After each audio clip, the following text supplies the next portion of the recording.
Со авионското прскање во раните утрински часови комплетирана е првата фаза од борбата против комарците.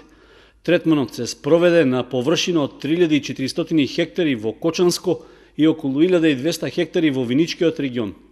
Двете општини заедно вложија над 2 милиони денари. Освен во населените места од низинскиот дел со прскањето беа опфатени и оризовите површини кои се природни легла на комарците. Во акцијата се користеше еколошкиот инсектицид Ауродил Супер ПБ, чиј хемиски состав нема штетно влијание врз луѓето и топлокрвните животински видови, а е одобрен од Бирото за лекови.